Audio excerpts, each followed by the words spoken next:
Salam hormatly vatandaşlar. Şu gün 2024 ýylyň hepdeniň ýygşyny güni. Hoş geldiňiz Demokratik Opozisiýanyň platformasynyň kanallarına. Hormatly vatandaşlar, şu gün men bilen gepleşimde ine Koordinasiýon Sentr hemme demokratik güýçleriň Koordinasiýon Sentrynyň ýolbaşçysy Muhammed Döji gatnaşýar. Muhammed ağa, salam aleykum, hoş geldiňiz. Wa aleykümselam, salam Murat, salam vatandaşlar, hoş gördük. Sağ olun. Muhammed ağa, benim şuňky temamyz Aziýadaky, ýagny gün orta gün watar Aziýadaky bolup geçýän üýtgeçlikler, syýasy üýtgeçlikler we olaryň täsiri Türkmenistana we Merkezi Aziýa dünýä täsirleri. Ine şu çykyşymyzy başlamaka bize bir hoş habar geldi. Ine bizim Narjan apamyz barada. Men şol urutat berýän bir kiçik wideony görkezýän. Oňa biz diskussiýany dowam ederiz.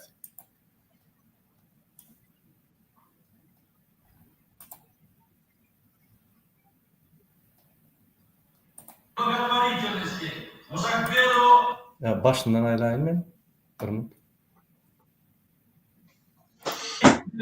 Наградить орденом милосердия и благотворительности Музакберу Газетаба.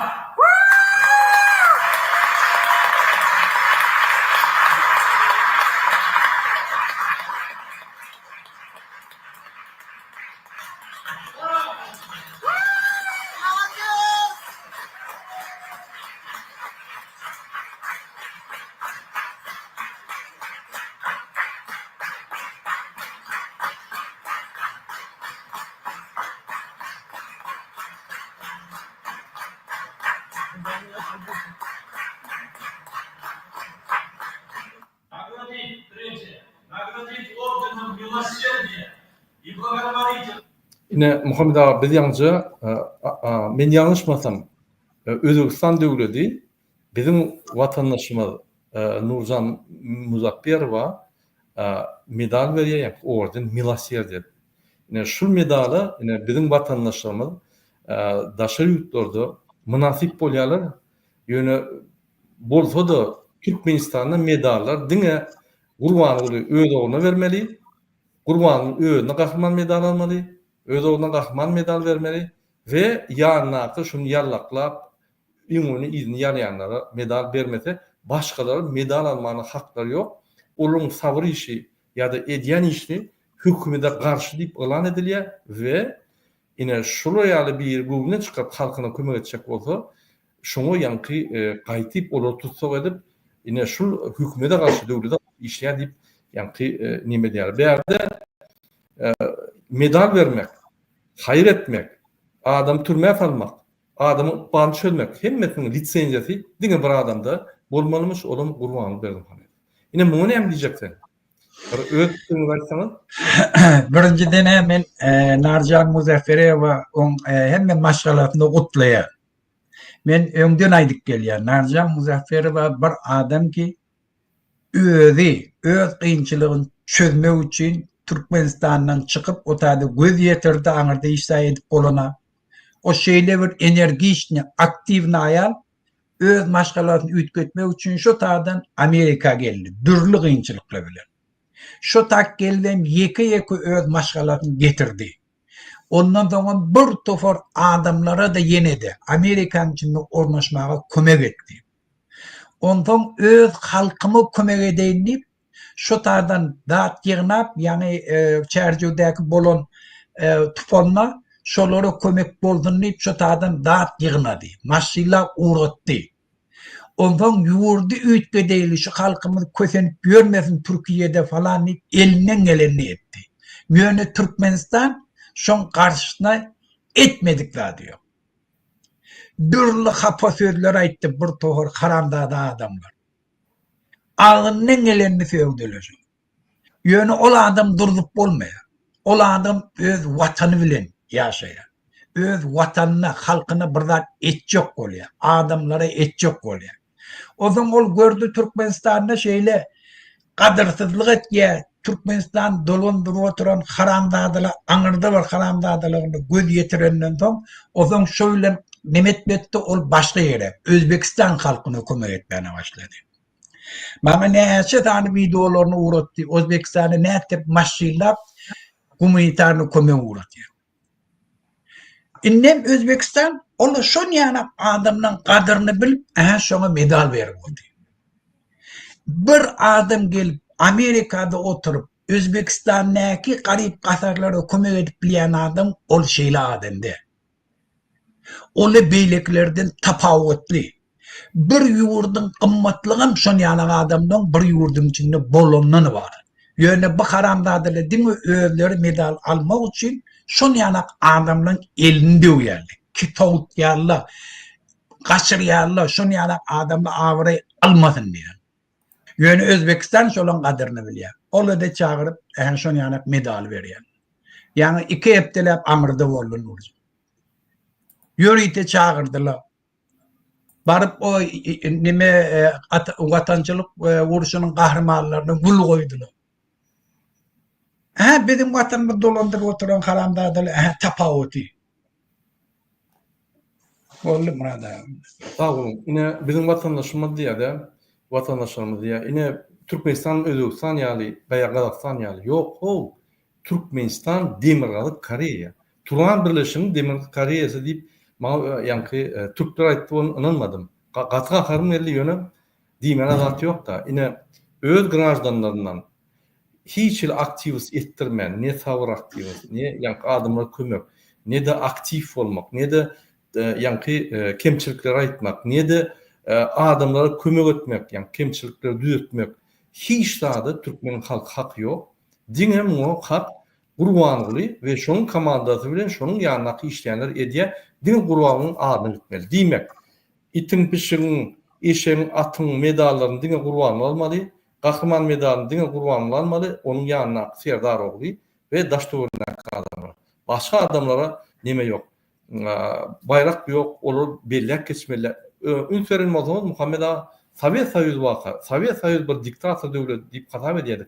O ýerde de ýa-ni planlarda olan kolhozçylar, ýa-ni yerlerde işleyen hünärmendler, her hil hünärmendler, hükman öz ýa-ni kiçik potroguna däl, ýa hökümet işine däl, öz kiçik ýa-ni mebel fabrikasyny açýan ýa-da öz kiçik ýa-ni bıçak edýän bir kuş dikilýän bir adamny açýan. Şu barada gurulma edilýärdi we şol öňe çykyp, şol medallar we şonuň barlygy ekranlarda görkezilýärdi. Inni ekran açsan, gaty şunu açsan, şu san deýýärsen, yer ýuwdandan başga zat ýok. Şolar bir zat aýdypdyr, tualýada gidipdir. Ol eline ukaz galypdyr. Ol ýa-ni o tarafa görkezipdir, o maşyny sürüpdir. Bu maşynyň tekerini depipdir.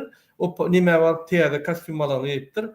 Bir bolgusyz, bir boş, bir idiotlaryň bir ýaşaýyşyny görkezýärler-de, ine şu idiot durmuş, Türkmenistan durmuş diýip görkezýär, bütün dünýä bilýär şunu. Ne şuradan diýilmeli? Buna bilemok. Ýöne bir zady bilýän şuradan diýilmeli. Tamam. Murat abi ýene bir zat ýerliklim kadýarna we Türkmenistanyň içinde Международный Красный Крест kömek etýärdi. Şu tada Krasny Krest'in başlygyny öz aýallygyny goýdy. Öz aýallygynyň şu tadaky kömek gelýän zatlary satyp pul gazanýar. Gör bu harakatlar edip ber. Ay bunlarda neme ýok da, norma ýok. Görüň de endi gör şunu ýana karamdadyr şunu. Dogry. Men ýene bir gede kutlaýan DBT Halk Hereketi'nin adından, aktivistlerin adından Nurcan Muzafferowaň şoýla adam çägi bizi öýüne kabul etdi, baramyza kostyum balak berdi. Hemme diýen zatlar netdi. Tuğulime, ola ýaly hatarynda adam bolsa, sen hökman ýeňýär. Ine men bir janyň ýanýandady, ine Sultan Açylowa. Dünýä belledi, premie berildi. Yani bellek geçti, şoýaly zulmyň içinde aktivist, kanun bozman, kemçilik gaýdýan, adamyň haklaryny goraýan adamy ýürütip bütün dünýä bellek premie berip, o nagrajdeniýa ýa-ni gutluga çağıranna rejim banýa topýar. Reisden düşürüp ýa-ni infeksiýa tapan kişi bolup izolýasiýa topýar. Şuraya kömek edýänleri, men habarym Talip diýen oglanam Afrika ýurtlaryna kömek edýärdi. Men şonu haýyş etdim. Inim Türkmenistana Türkmenlere de kömek edäýdi diýip ýa-ni gaýrat etdik. Onuň Türkmenlere kömek edip başlady. Şuraya adamlar bar. Şuraya adamlar bizim cemiyetimiň gyzyllan gyzyl bolýar da, brilliant bolýar. Şunu yitirmeliler. Şunu bolan soň biziň açyk dünýä garaşymyz ýetke, biziň ýanky içimizde duýgular emele gelýär, bir adamçylyk duýgular, bir saglyk duýgular emele gelýär. Bu bolsa rejim şu halk ösämesin, şu normalleşämesin halk, ahlak taýdan birden berkleşämesin, agzy bir bolaýmasyn, millet parçalygy döredýär. Ýanky ahlak taýdan gaçyrýar doly. Diňe ýallakçylyk, diňe ýanky korrupsiýany öňe sürüp, oňam ýanky generaly bolup, baştony bolup durlar. Biz niýe bar ýa? Biz näme hil döwlet kurýar? Biz döwlet kurýarmy ýa biziň döwletimiz alyp bir zulüm, öz zulmüni kurýarmy? Şu zatlara mene näme diýjegim demok, kıyır men komentarda ýazyn, hormatly watandaşlar, öz pikirlerini mümkin bizi ýalňyşýandyr. Mümkin Gurbanul ýaly öz arkadagyny gurup biziň büdjetden pullarymyzy ogurlap, beýlik öz kollegasyny Niýazowy öldürüp, şu ýer hiç kim getirmeýän, öldürýän öz konkurentlerini adam mümkin hakykatdan hem arkadagdyr. Arkadag bolsa kimiň arkadag? Halkyňmy, öz tohumynyňmy ýa öz-özüň? Häzir öz tohumundan maçpýar, öz-özüniň arkadag bolup galdy. Ine şu ýaly halk kötenen wagty, halkyň ýagdaýy agyr wagty Nurjan Muzafferow etmeli şu zatlar, milli lider etmeli. Bu bolsa ýanky zulüm yer ýuwdan bizim pullarymyza, adamyň puluny sadakalar berýär. Adamyň puluny kakadyň sadakasyny berýär, ejeriň sadakasyny berýär. Özünden bir köp çykaran o. Özüne bırak bulaýsa, ýa bizim samalýotymyzy alyp bizim pulumyza mümkin bizim pulumyza özüne ýa sertdirýär. Şol ýaly binamyz, şol ýaly bir gödök başdan intek Türkmenistanyň taryhynda bolup görmek. Muhammed abi, biz esas temamyza geçelim. Bar. Olup berýäňiz. Ine men bir sany başta temamyza başlamakak bolýa Erandan başlaýar. Oto men videolar görkezden. Material görkezden. Ine birinji soru. Siz bilýäňiz, Aziýada, diňe Merkez Aziýa beýşdan giýen döwletler arasynda däl, hakyky Aziýada, Ýugo-Wostoçny Aziýada, Ýugo-Zapadny Aziýada, ýagny gün orta, gün watar Aziýada Eran, İsrail bilen gidişýär. Şular kaçan görseň bir-birine garşy ýyllap görüşýärler. Bolmasa Eran Türkmenistanyň ýanynda ýerleşýär. İsrail başga ýerde ýerleşýär. Bunun arasynda ýa çäkli ara çäm ýok. Şonda da şu bir-birine gatnaşýar, gyrylýar we şoňa beýleki döwletleri ýa-ni şol uruşa girýär. Sizin pikiriňizçe, şoň esasy many näme? Şoň görüşleriň bir-birine garşy görüşüň arasynda esasy many näme? Näme üçin Eran görüşýär? Näme üçin İsrail görüşýär? Şunu bir düşünüp berseňiz, siýaset Eranyň siýasatyna ýydarlak gelýäňiz, bir ýalda. Şoň üçin detallaryny bilýäňiz. Kyn görmän. Ni tolka ýydarlak gelýär. Men uças diýgem, şey diýýärdi. Burada Yaman ow soru hem de gen soru. Näme Iranyň näme dawatı we İsrail bilen hemişe şu öňde. Hemme bulaşyk şürügýän näkizat İsrail'e garşy İran bir gapdaly. Näme üçin? Näme interesi var İran? İran ýanym indi iki böleýle. İran halky we İranyň döwleti we Cumhuri Islamiýeti. İranyň halkynyň hiç dawasy ýok. Sebäp İranyň halky şa döwründe de İsrail bilen dop giňden ara gatnaşyk wady. Hiç şular ne territorial ne milli hiç nemeleri ýok. Ýöne İran döwleti gelenden soň, ýani İran'da İslamsk rewolýusiýa bolandan soň, şurada bir mesele var ünfermeli. Öňkü döwürde, ýani şu İran rewolýusiýasynyň öň İsrail bilen Palestiniň arasyndaky dawada Palestinne bir toporla döredi. Siyasi toporla, partizan toporla, şu zanne biri şu Yasir Arafat'ınki Sazman Azadi Bakhşi Filistin.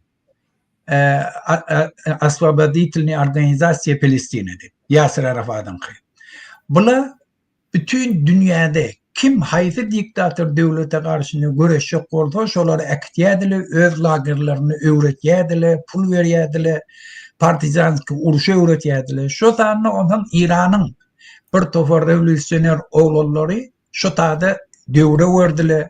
onu kömek ettiler. İran'ın içine geldiler. İran'ın içinde şanı öldürecek oldular.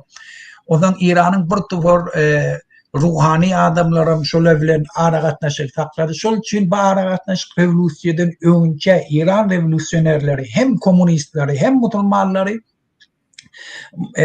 İslamski ideoloji bilen görüşerler perestille bilen bir yakın ara gatnaşığı var. Revolüsiya bolandan sonra birinci begenen sonra Yasir Arafat gelip Tehran'ın öz ofisini açtı. Ondan inni onlara abiyazınla barıyla şol için Filistin'e kömek edip başladılar. Bir doğru bütün İran'ın halkım kollayadı şu devirde. Tabi İsrail'i bir agresivni Filistin'in meselesini hakkını iyi deyip şeyle vurdumlu hem yerde vardı. İnni bir Filistin bilen İsrail'in davatım ol hemişe var. Ol yok hatta ol hemişe tarih boyunca var. Şol için İsrail dörenle onun kararı bilen hem Filistinli hem İsrail döretmeli deyip karara gelenden sonra İsrail devleti düğümünü vurandan derhal 7 tane Arap devlet İsrail'in üstüne çödüyorlar. Çödüyorlar Egipt'ten, oradan Suriye deme şolan hemmesi bilirikti. Yani 7 günün içinde İsrail şolan hemmesinin tonuna yetiyor. Şolan teritoriyasını alıyor. Egipt'in bir bölümünü Sina teritoriyasını alıyor. Başta devletine mi ayırıyordu? Son Suriye'nin o Jolan beyiklerini eğleniyor. Şu neçelliğini malbattım. Şol için şondan son o son Arap devletleri bilen İsrail'in arasında saklaşanı oldu. Onlar kabul ettiler İsrail devletini. Yani şu neçelliğin Filistin devleti var. Devletler var da hiçbir neme yok. Ona karşılık olmuyor. Devleti var. Yani son İran ara gelenden son İran bulan arasında bir tofor ütköşlükler etti. Tabi İran özüne yakın toforları yarağı verip İsrail'i ofisalini İran resmiyete tanınar. Şol için son karşısında görüşmeye hemişe finansiyeri o dedik geliyor. Onun İran'ın devleti Filistin'i şeyle kollamağına yine bir esas var. Biri yankı abiyazın devamı ön kömek ettiler, benim şuna kömek ettiler. İkincisi, şu regionda bir tofor yerlerde Şiiler var. Şiileri Araplı hemişe batıp şoları nemedik geliyorlar. Haklarını yayınlayanlar şeyler. Hem de taraftan bahsediyorlar. İran bir Şii devleti olan için özünü şolun önüne de cevapkar duyuyor. Şol için Şiilere kömek edip başladı hem yerde. O zaman şu Arap devletlerinin içine girmeye bir zat gerek. Şola kabul eder yani. Olan şol Arapların hem mesela İsrail'e halan aklıda teritoriyasında. Şol için İsrail'e karşı olmak lozingini İran baydağını götürüp başladı. Şovlenem hakikatten girdi. Şiilerin arasında ondan getirip özünü değişti toparlar döretti. Birinci Hezbollah'ın döretti. Hezbollah Livan'la bir çisti Şiilerin partiyeti. İran döretti. Ödem vayenni zirvanni. Livan devleti polnosti praktiski şol Hezbollah'ın eline. İran'ın Hezbollah'ın hem raskotlarını veriyor. Yararını veriyor. Şon soldatlarının aylığını veriyor. Eşiklerini veriyor. İyice işçeklerini veriyor. İran şeytirip Hezbollah'ını İsrail'in granitsiyasına şu neçelliğin taklak geliyor.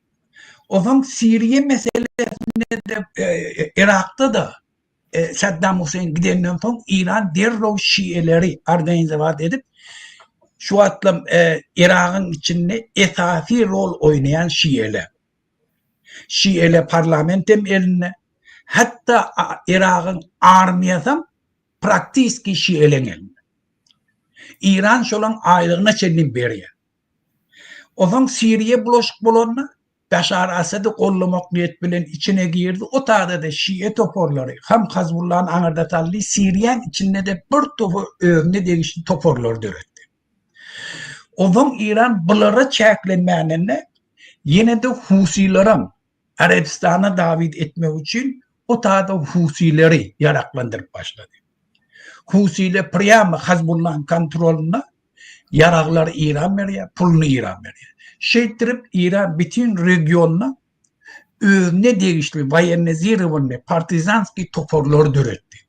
Şulan ulu howpy kimatya Izraila. Yani 7. Oktyabrdaki wakada da güni İran her ayda 10 milyon dolar verip 500 milyon dolar pul bermeleken şu mesele boyunca. Her ayda 10 milyon dolardan berip gelýär şu dady etdi. O niyetim näme üçin? Arap devletleri Amerika bilen İsrail bilen bir saglaşeňýa geldiler. Oňa da Ibrahim dogowory saglaşeňýetdi. İran şu dady yerine yetirtmesizlik üçin hem Araplan arasynda İsrail'e karşıyan esasy döwletligini subut etmek üçin Araplary biri bilen uruşturmak üçin şu zat etdi ta olar awray dönüşdi. 7. Oktyabrda İsrail'i çoldurup bandit toporları otada ayallary öldürdi, çağalary öldürdi, göwreli ayallary öldürdi. Bir topornam oğurlap Gaza alıp gittiler. Hamas bir topor ki güni İran'ın pulu bilen şu tada teröristik hareketler etdi. Ön Hamas bir siyasi topordu. Ondan Gaza'da yankı Yasir Arafat'ın döreden hükümetini ayırıp, perevaret bilen ayırıp Gaza'nın öz eyetini aldı.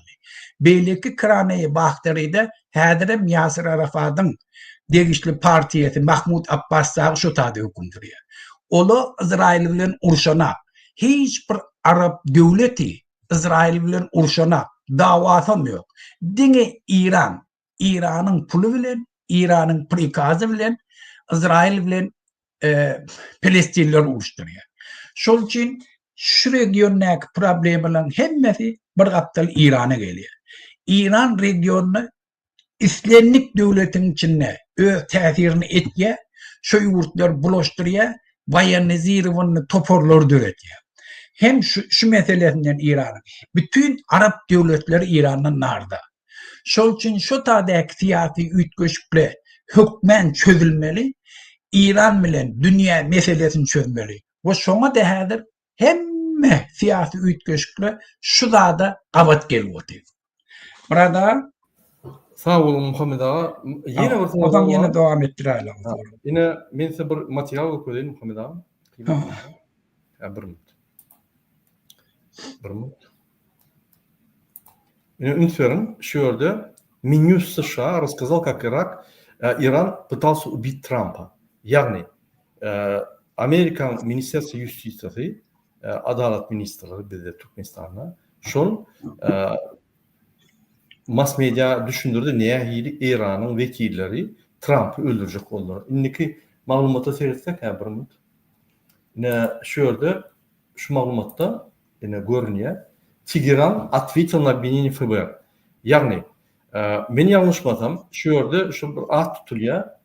Yani Şekeri, Farhat Şekeri deyip ad tutuluyor. Şu adam İranski Army Народного освобождения разведkan yankı adamı. Şu adam yani İran'ın razvedkasından şunu can edip yumuş koyuluyor Trump ayırmalı deyip. Eğer saylanmakka ayırıp yetişmesen saylanan sonra ayırıp yetişmeli. Ayırmalı deyip yankı şunu zadani veriyor. Ondan FBR'ın adamları eşittirler. Şolum özü FBR var, özünü tavşırıptır. Men şeyle ettirecek koyar deyip, adam tutup pulunu verecek deyiptirler. Adam tutuyiptirler. Oğlum 3-4 tane adam tutuptirler. Ola adamların araya serittirler. Himmetmeyin. Gepim tümökleri, men bir sorum var Muhammed ağa. Neymiş İran, Amerika bilen her vakt şuraya kırılışya. Bolya İsrail'e yapıştı. Yani Amerika'da şu gannym düşmanı, yani Amerika ottur İran'ın. Misal için, bizim düşmanımız Amerika değil, Rusya değil, Avrupa değil. Biz normalde etmiyor. Bizim düşmanımız bir ne diyeyim ki? İçinde öz zulmümüz var. Kullanılır bizim düşmanımız. Yani İran ne yapacak? Daşında düşman oldu. İsrail taptı. Amerika karşı görüşe. Şu Amerika karşı görüşün esas manisi ne mi? Neyden başladı? Ne yapacak şu Amerika? Ulu bir devlet. Şuna karşı gidişler. Ben yanlışmasam Sovet vaxtları aeroporda baranda, yani Tehran'a ulu plakat duruyor. Şöyle Amerikanın üstüne gülüp falan şöyle. Şunu bir düşündürüp derseniz. Bunun şu yankı diyen dadım. Ve yani Sovyet Soyuzu yıkılmamdan önce şu 80'ci yıllardan 70'inci 80'ci yıllarda dünyanın yüzüne köp yurtlarda Amerika karşı görüşmeklik bir moda. Onu esatanma. Vietnam uruşu, köp yerlerde perevarot etye Amerikan nemeleri kendi atlar vardı. Tabi itleme Amerika emperyalizm. On yüzünü yoruyanak da at yok tarihte. Ulçuluk nemesinden aldın terörden hem de atma. Onun İran'ın revolüsya bolondan to regionuna Asabadi tilin divizyoniyen baydağını götürmek için biri şu İsrail meselesi, yine bir Amerika. Amerika karşı görüşten Sovyet Soyuzu mutlu oluyor. Tabi şu devirde dünya iki lagere bölülen. Sosyalistik lager, kapitalistik. İbratatlının giyinden nasyonal asabadi tilin divizyoniyle bu. Saddam Hussein'in tutta neme için ola komüniste yönü asabadi tilini. Tabi o devir kolonialni, new kolonialni devire karşı görüşüp bir topar yurtlu özbaşlıklık alandaydın. Şu bir moda, şu lozim. Şunun nemesinden onun içinde de bir topar sesasıplayan. Bulan şu tradisiyeden kalan. Tabi şunu İran'dan ayırsak, iki lozing ayırsak İran hiç mi? Onu ne için özün izolyatsı dörtü? Onun hükümet yol başçıları şu neçelin tövüp İran'la Amerikan pasolostvasını çolup da demiyorum ne manası var? Ne için halkı guymedim? Şunun için şundan ayrılmam nurlu. Yönü götüne kıssak düşerlerini Amerika bile nem gepleşer. Şu atla Trump'ın başlı sırtına girecek oluyor. Eğer şu atla ayda oturan Avrupa delegasyon uğrattılar ya. Gepleşik geçirmeni.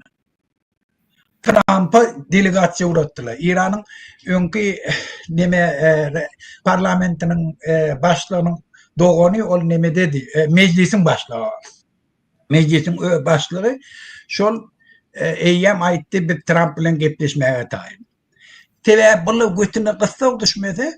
Regionuna bağlanmak için bir tovuş Amerika karşı adamlar yığınamak için o lozyon kovul olacak. Özüne limetmek için. Uğravraya kazanmak için. Yönü enni yavaş o moddan kaçıyor. Yönü itaati dava şun üstün. Yoksa Amerika gayet İslamist revolüsiye yenmeğinin itaati itihatlerinin biri Amerika Carter nitrallıdır onun için. Şah git diyen için. Şah gitti de o öyle ağırlap çıkardı. İran'dan ağırlap çıkardı Şah'ı. Sonra iznet almadı. Hatta Amerika getirmedi. Şu atlım Şam taraftarları hemmeti Amerika söylüyor. Siz ettiniz deyip. İran'da revolüsyanı görüyorlar. Ona esasen mabırtı vardı. Tabi Amerika İran'da gördü revolüsya halk kalvoti milyonlarca adam köçe çıkıyordu. Ya sen şanı olmalı ya da polnesti İran Sovyet Soyuzu'nun eline düşüyor. Komünistlerin eline düşüyor. Şunun için şu komünistli Almanya'na Komünistini getirip koydu. Hem taraftan komün ettiler. Okey. Muhammed ağa, men yine bir gedek vatandaşa düşündürecek bolýanda 1948-nji ýylda ONUň karary bilen İsrail döwleti emele gelýär. Palestina ýa Opş territoriýasynda bir böleginde İsrail territoriýasy emele gelýär. Men size häzir şonu nemede görkezýän. Bir minut. İsrail territoriýasy emele geldiğinde ensiklopediýa tertiplersiňiz, ýa-ni nemede bardy. Onu yani bir näçe döwletler gol çekip şoň karar gelýär. Ýöne şu ýerde diňe İsrail döwletler we Palestin döwletine mümkinçilik berýärler öz döwletini gurmana. Ýöne olur ýa-ni öz döwletini gurman görüş İsrail'e garşy görüş edip zat edip ýa-ni öz döwletini dol gurup bilmediler. Gurdular. O döwlet demeňler. Ne parlamenti bar, ne prezidenti bar, ne partiýalar bar, ne azatlıklar bar. Bir topar bulaşık var. Olur yani döwletini gurman şu İsrail'in yerleri aljak bolup görüşýärler. İsrail'in peýdalanýardy, onun yerlerini ýa-ni ýuwaş-ýuwaşdan aktyw bolýar. Men terroristlerden arastal ýani. Şu ýaly iki tane uruşda dogrudan İran bir aslında aktör oldu da bolmasa ol Palestina'nın daş hemme zatlarının daş. Indi men pikirimçe İran Sovet Soýuzynyň lageryna raktı da partnör hökmünde. Egerde Putin'in Pekhantinis diýip bir Kadyrow bar bolýan bolsa, Sovet Soýuzynyň İrany ýanky operativni işleri daşynda etmäne, ýanky radikalny görüşmäne, imperializma garşy da Amerika, Ýewropa garşy görüşmäne, şu ýaly bir döwleti bular saklap, ýadyr nimeni tehnologiýalar berip, ýadyr nimeler berip, onu gollap gelýärler kadýan mene. Sebebi Sovet Soýuzy ulanýardy İrany. Häzirim yani Rossiya ulanıp başladı.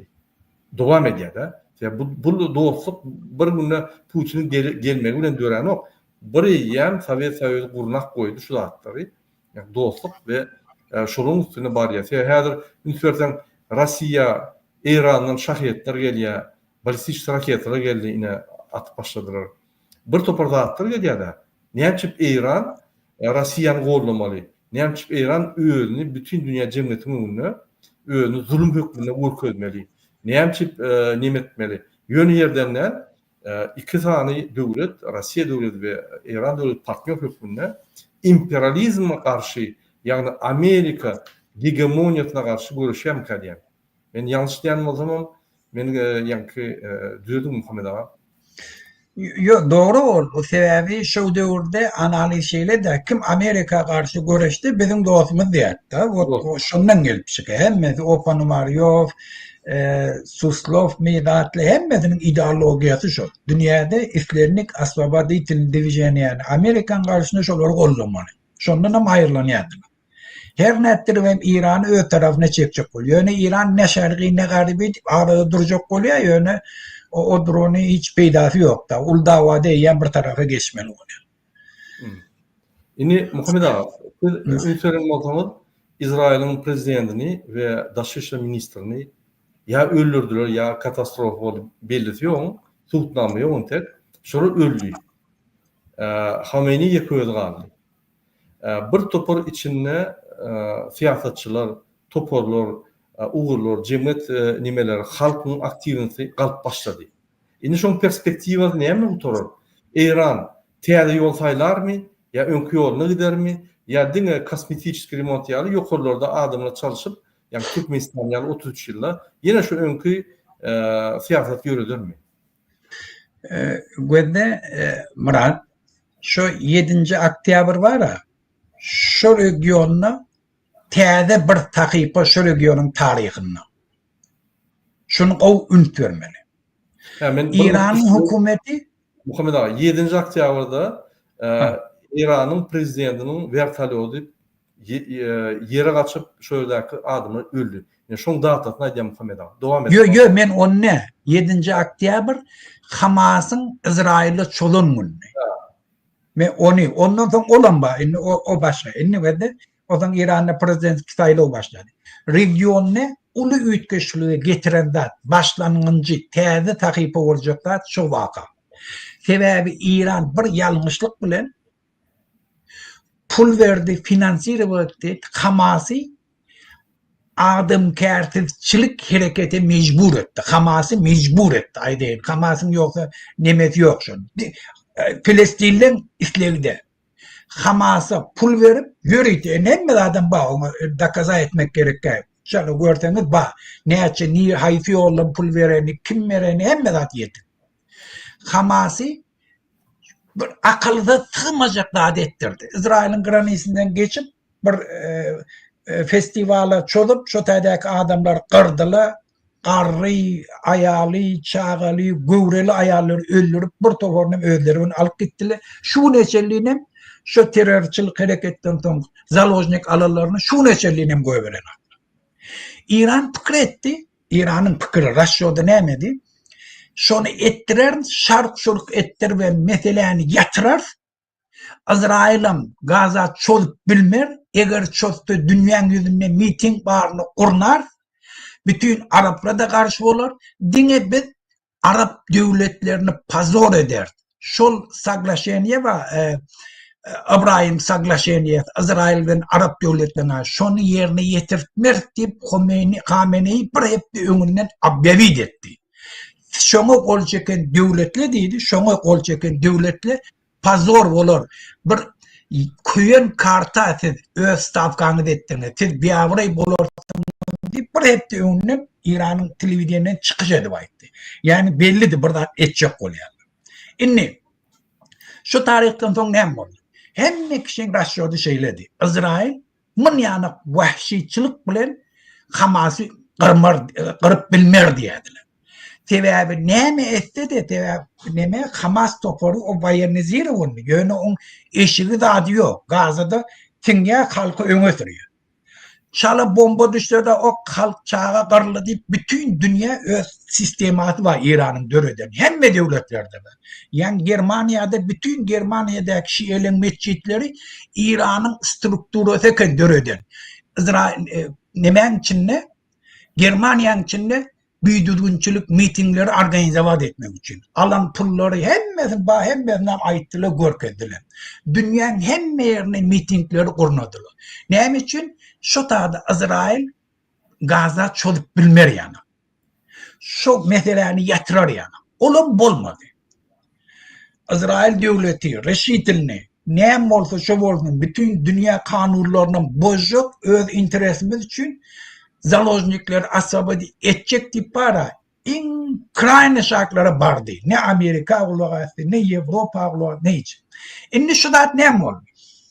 Mane İran meselesi bütün dünya kelle ağırdı.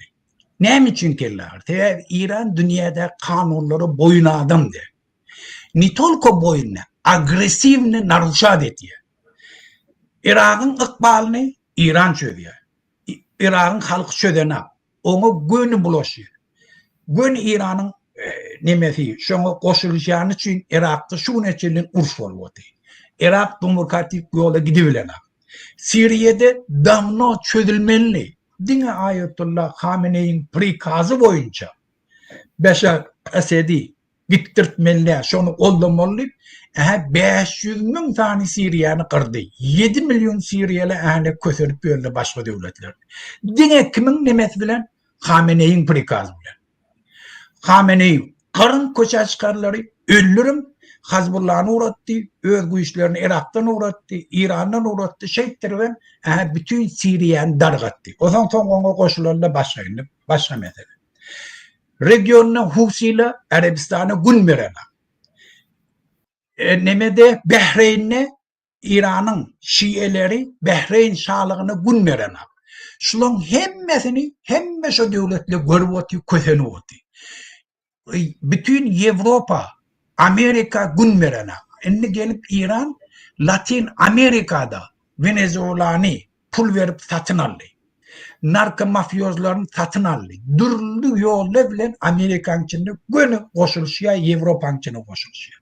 Şu mesele bir ulu meseleydi bütün dünya. Onun içinde şunun karşısında sanksiye gördüler. Ne edip gördüler? Hiç zaten edip bilen aklı. İran gayeten beter, agresif oluyor. Şol için şu mesele çözmek hemmenin kellerinde. Yöne hiç kim şuna birdat edibilen aktı ve cevap gerçiliği öğüsünü alatı giren aktı. İsrail şu cevap gerçiliği boyun aldı da dünya kanunlarını bozup reşitilini Hamas'ın karşısında görüştü. Bütün Hamas'ın kuran tünellerine çelliğin, adamlarına çelliğin kırdı. Yani o taraftan İsrail'e hiç apaslısı yok. O zaman bu aptallık Hizbullah var. Hizbullah 200.000 tane İran'ın veren raketi var. Bayernizir olanı organizasyon. Aylık alıp soldatları, ofisyerlerini verdi.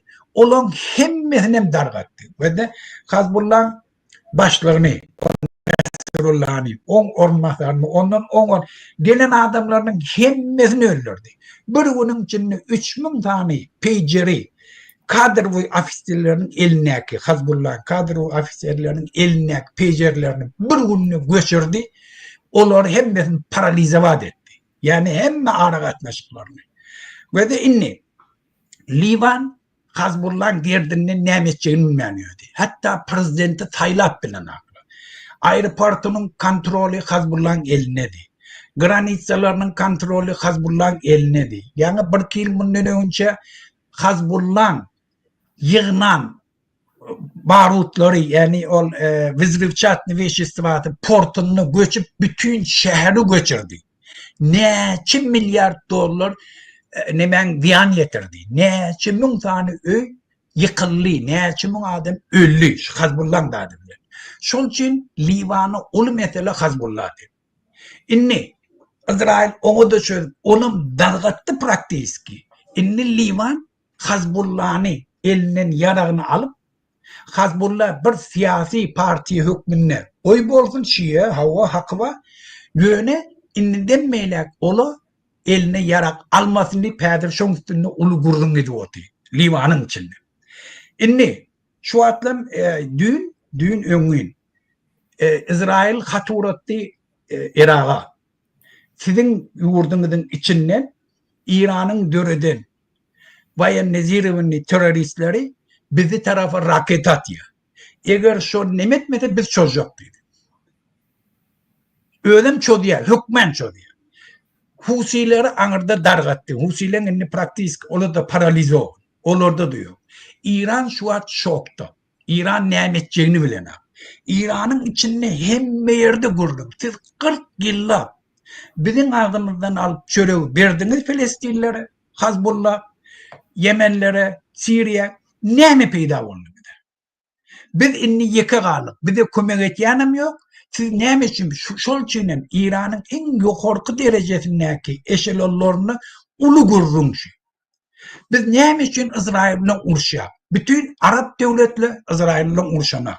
Bütün Arap devletleri İsrail'i ofisyalini bir hükümet hükmünde kabul et yerli, gepleş yerli. Aslında ne mi gerekti? Şu sana bana verilen torunun İran halkı yukarı derecesindekilerin hemmesi şu gurrunun başladılar. Şol için İran pornosti regionu güçten kaçtı. Arap devletleri arkayın bir demal bilyerle eğer İran çeklendirse İran devletini yok ettiler. Sebebi Saudi Arabiya trilyonluk dolar harcadı bir şehir vurdu. Savremenli şehri. Eğer husitli şotada buldu, pastayanlı ugroz Arabistan için. Şol için Arabistan'a misliye, Irak'a misliye, Suriye devleti, İran'ın devleti neyse davet ediyordu.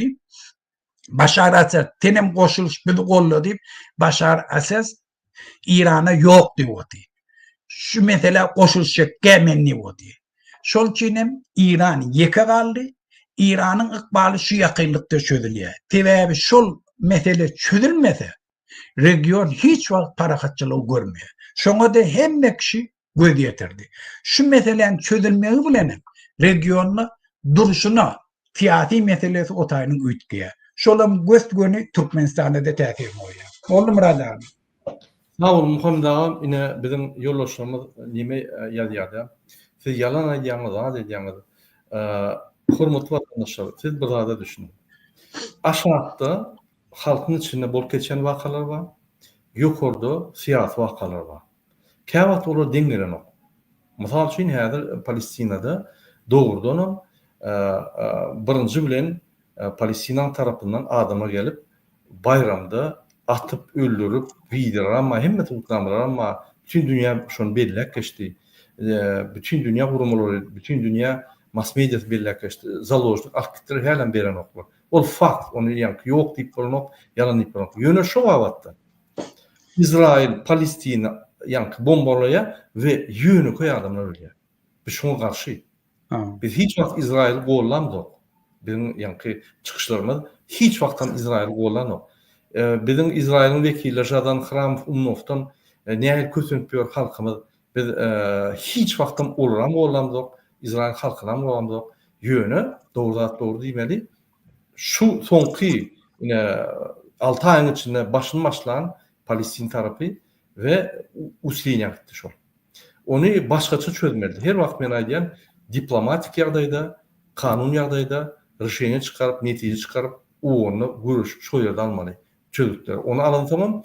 Amerika ettirmiş onu. Ne şey? Burada meştada buradaydı. Burada gördü.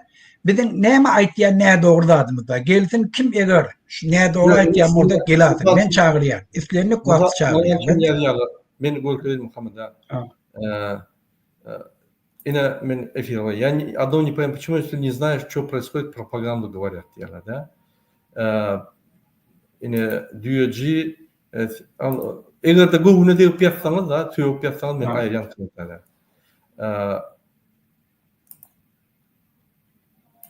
Мисал үчүн, во-первых, Хамас это не группа, это идеология deyär. Bunu düşünen mu da Hamas'ın emedini? Hamas bir gurumu. Onun arkasında partiya da var. Gurumu ol.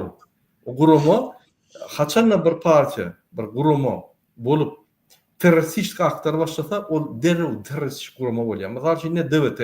Egerde biz terörizm başladık Türkmenistan'da da. Biz teröristik organizasiya bolýar, adamdan demokratik wybor Türkmenistan'da. Demokratik vatan Türkmenistan. Şoň üçin islenik bir guruma, bir günün içinde, bir mündün içinde terörist guruma bolup bilýär. Egerde terörist hareketler etse. Şoň üçin bu bir ideologiýa değil, bu bir gurumu Hamas diýýär. Men ýalnız efirde ine görkezdim. Ünsörüm şöyle ýazylýandyr. Hamas näme gurumu aşakda diýilýär. Şoň teröristik aktlar üçin şol teröristik bütün dünýäde bir topar öňüden döwletler şonu bellek geçe terörist diýip kara çykýar. Terörist gurumu. O zaman bu ideologiya değil. Yine mesela ideologiya, komünizm ideologiyası, sosyalizm ideologiyası, imperializm ideologiyası, kapitalizm ideologiyası. O da ideologiya. İdeologiya demek bir fikir, şu fikrin esasında aşağına kurulan bir sistema var. O yerde var fikir, Hamas öz ideologiyasını atpaya, yani ideologiyanın adı Hamas değil. İdeologiyanın adı adatlık, yani öz yerlerini adatlı. Şoň üçin doğru düşünün, biz size neutral gözler bilen, neutral yani pozisiýa bilen gurgun berýär. Bizim ýüregimiz ya şöyle Palestina çağlar ülke adetde men görýän kadrlary. Biz gatylar şu zatlar. Kim bolar? Amerika bolsun, İsrail bolsun, kim bolsun biz garşy. Adam ölmeliler. Ben burada men şakda bir düşündürüş söyleyeyim. Bu da vatandaşlar Filistin İsrail meselesi näili patgodun var. Birincide ne şunu men hiç wagt men özüm hemişe de aýtýar. Musulman bilen kafirliň dawasy de. Şonu bir topar siyasi İslamistler şunu musulmanlar bilen kafirliň, Yahudlyň dawasy görkezjek bolýar. Şuňa goşulmaly. Düýbünden ne dogry bir ikinciden. Biz şu mesele patgod edemizde bütün dünyadaki bar normativ boyunca. Dünyada bulunan normativi biz eğer kabul etsek, şunu esas alıp alsak, yani iksan devlet bulmalı. Hem İsrail devleti, hem Palestin devleti. Şu ikisinin hak hukukunu biz dünya normativi boyunca kabul etsek, İsrail'in içinde bir topar Sehyonistler var, Palestinliler yok edecek, onu işticat edecek oluyor. Onu göne önünde durmalı. Yöne bir devlet yok bunun İsrail'i. O kabul edilen bizim şunu kabul ediyor. Palestin devletin kabul ediyor. Şol için olan devleti var. Mahmud Abbas şun emesi Yasir Arafat saglaşeni ettiler. Yani bütün Palestin halkının adından Yasir Arafat oturup saglaşvat ettiler. İsrail devleti resmiyete tanıdı, ofisyal resmiyete tanıdı. Priznavat etti, olu da Palestin devletini. Şol için hem her yılla şolara devlet bütçetin pul veriyor. Yönü olan içinde demokratik devlet olmadığı için hem işe dava, hem işe de Mahmud Abbas şon prezidenti. Saylıvam geçirilen akıyı. Hamas, son adam İran'ın kömögülen döreden, ol yankı vatandaşımızın aytyanına logika var. Hamas, bir teröristik topor diye da yönü halkın içinde avrayı var, hava. Tevavi her kim şun kun. Filistin'in meselesini orap öne çıktı, bir topor adamını bir avtomatik izne çekiyor. Şol için hem İran halkı ağırlığa salıp, İsrail ayırmalı, onu iştaca etmeli, bir topor adamları ağırlapıyor. Şu ağırlığa düşmeli.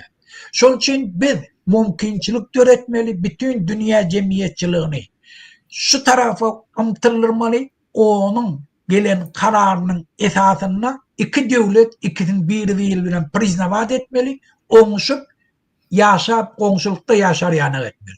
Biz son taraftarı bulmalı. Bizim son taraf. Her taraftarın Her taraftan. Bütün dünyadaki bar normativler bolup birbirinin karşısına cinayet ettiler. Biz on karşısına da gitmeli. Bizim alıp barayan pozisyonumuz. Sağ olun Muhammed ağa. Yankı Yadyan oğlunda hiç logika yok. Sebebi ol fakt Palestin taraftan Hamas olup yankı adamlar öldürdü bayramçılık bolunma ve alıp gitti öldü bilen. Yine şunu terörizm de bolsa onu terörizm ne yemediğini düşündün mü de? Yani terörizm yine on yankı şekil şeyle barıp varjonlu adamlar öldürüp yönü yerden o adamlar haberam yok. Hiç hat eden yok. Onlar şey öldürüp o adamı zahvat edip motorlak edip yankı zalojik saklamak o terörizm. Hamas olur versin bir bombada düşmüyor.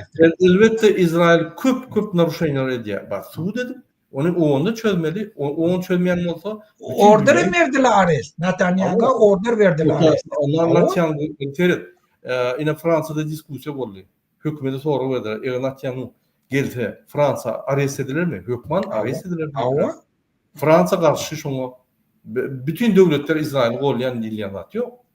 Olur ya radikal İsrail görüşmenin hakam yok. Şunun için bütün dünya karşı. Hatta Международный уголовный суд yine yol oluşuna arrest çıkardı doğru etti. Sen İsrail kollayan, sen Çağrı'na karşı Çağrı'nın suratlarını ulanman verdi. Hakikate derdim. Çağrı hiç yerde ölmezler. Yok, eğer son ölürçek kavoldan Hamas'a boşalttı. Birinci ahlak. Hamas etti boşalttı. Ondan sonra İsrail çöktü bir de çıkıyor. Şunun için men fikrimçe bu bir soğutulduk. Öğrenmiş olarları biz bilmeli sebebi biz de Türkmenistan diye oturmalı. Daş doğrulaklar bilmeli. Muhammed ağa bir neçe sorular geldi. Şuna cevap verelim yine bir yerde ya. Если Туркменистан свободным от диктатуры при нейтральном статусе страны признана армия останется или будет добровольно контрактно. Yine onu dine parlament söylüyor. Parlamentta karar kabul edilecek. Ondan sonra prezident onu tasdikliyor. Yine devleti halk hareketinin esası, ideologiyası prizonoy bolmalar, kontrakt bolmalı armiya. Niyemetçek o yaşı olanları yönü iki hepte bir ay staj geçmeli. Yani yara at bilir yani o ne der yani yönü. Hem de külü hürmetler etmeli. Eğer ki uğraş olsa o yaş olan 18 yaşları zınyanın ihtiyacı onu ülkü diye. Profesyonellerle uğraşmalı. Profesyoneller sana çoksa onun karşısında profesyoneller görüşmüş. Onun için profesyonel armiya olmalı. Mesela şimdi sen eğer gongşin bıçaklı, tayaklı pistolet çoksa sen 18 yaşlı olanı koyuyorsun. Tayarlanan spetsnazı koyuyorsun şu an yankı durulmana. Şuraya adam yani den güçler olmalı. İnnik soru yeni diye сколько будет избираться парламент с правительством и президент. Muhammed ağa, senin öz pikirine çıkıyordu. Yine men yankı bizim pikirimizi ayttık ya bizim ustamız nimemizde platformamızda başlattılar. Düşünmedim sonra ben. Sonra Türkmenistan eğer de azat olsa diktatörlükten şu neytral Türkmenistan'la Armeniya olur. 18 yaşları yankı 2 yıl kulluk eder mi ya da profesyonel kontraktla armiya olur deyip soruyorum. Yani bu da şimdi hazırki dünyada biraz ütkeya da hem de nemeden zavismetin hopsuzluğun nehil üçün edip oluyor. Mesela İsrail'le ayarlı da gidiyor armiya. Hem mesela yani biyazım. Mesela ne için teorinin korşağıyla neme devletle vrajdeep ne diye de mesela. Şunun için görüyor. Eğer şu Ukrayna'da yine yerde görüyor otuyor. O Gruzya'daki yeni görüyor otuyor. Şunun için eğer Putin gitse bir de İngiliz yerde. Putin'den değil de. Şunun için planda adnaznaşını cevap verip bulana. Sen teorindeki yerde ne? Böyle en efektif ne da şu tarafa da gitmeli profesyonel armiya mırada alaydı yani. Yok benim şu tarafa gider. Bir daha da toşnu men biliyen hazır ki armiyan günyanak eğer Türkmenistan hakiki halkın eline geçse şun kıyanak bulmuyor. Bugün kun Türkmenistan'ın armiyası yok. Dine otağında adamlara ceda veriyor. Yaş olanlar vurup gencip gelecekte 5-6 yıllar kellesini kaldırıp bilmer yanak etiyor. Onları kulçuluğa mecbur ettiriyorlar. Kulçuluğa. Türkmen devleti bütçetini şolan katabüle doğruyor. Şol için ol armiye hem medadını kutordu ol hiç.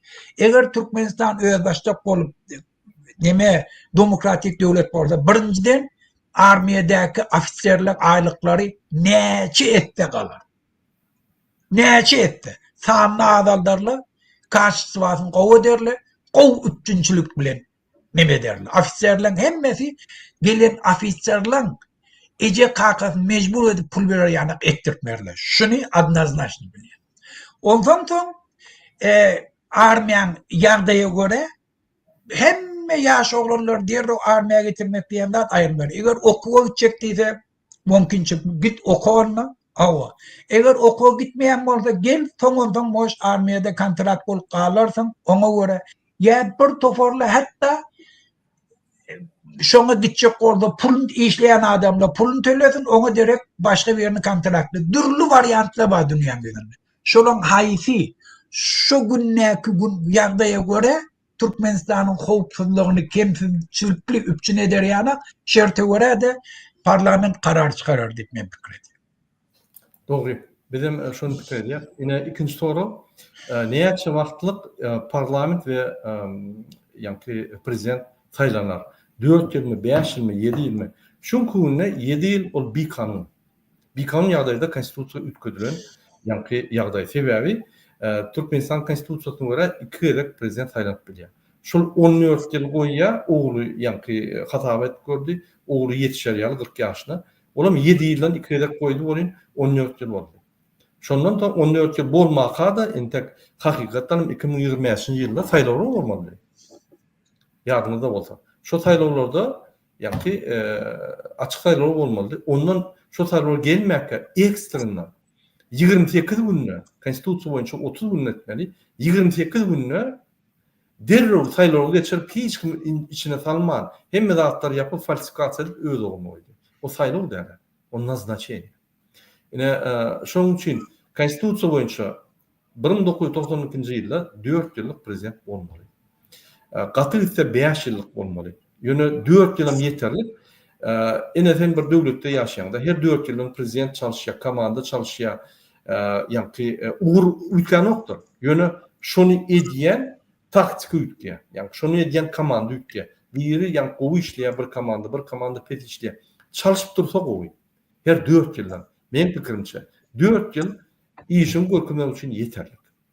4 ýyla eger görkezilmese onu yani ikinci ýere saýlamalylar. Ona başka komanda gelmeli, yani başka prezident gelmeli. Halk başka adama ýüzlenmeli. Şol adam öz komandasyny getirmeli, olum finansy görmeli. Ünsürüm 33 ýyldan eger 4 ýyldan çalışan bolsak, diýete 8-nji prezident bolmaly. 9-njy prezident bolmaly. Bizde kim? Niýazow. Olum ölmese şu güne çelli bolardy. Onu öldürüp geldi yani Gankor Berdimuhammedow Gurbanoğlu. Olum sahnan arkasında prezident. Dowam etip gelýär. Bizde çalışma ýok. Jem 2 ýyllyk prezident boldy. Yani 9'a derek 2 sanly çalışma boldy. 9 çalışma bolmaly Türkmenistanda. Ne şoň üçin biz şo bir yani idiotyň hiç zat ömürmeýän adamy, ukypsy adamyň ýerine getipýär. Ol hiç zat edenok Türkmenistan öňünden ok hemme zady baglady diýip gorkýar.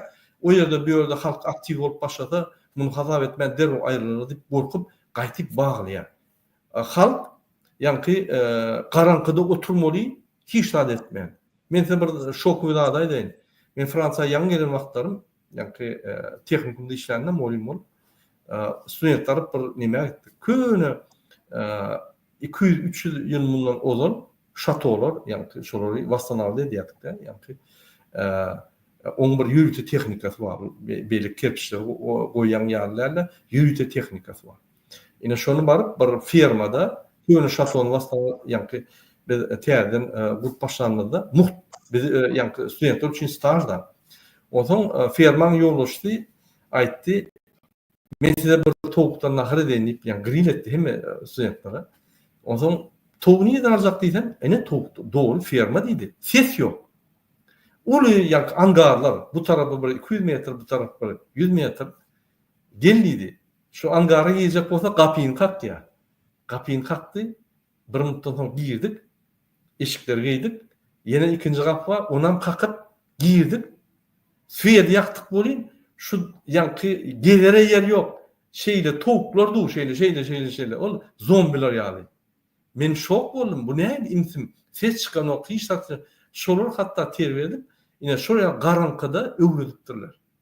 Hiç de gıyırma imler var, hemmedatlar var, yani şolar duýular. Gat şokda boldum. Bizim tavuklarym diýär, sen wagt gıyırıp ýatyr, hem ýerde gezip ýatyr. Bular bolsa şu angaryň içi dol tavuk. Yaman gen gördüm.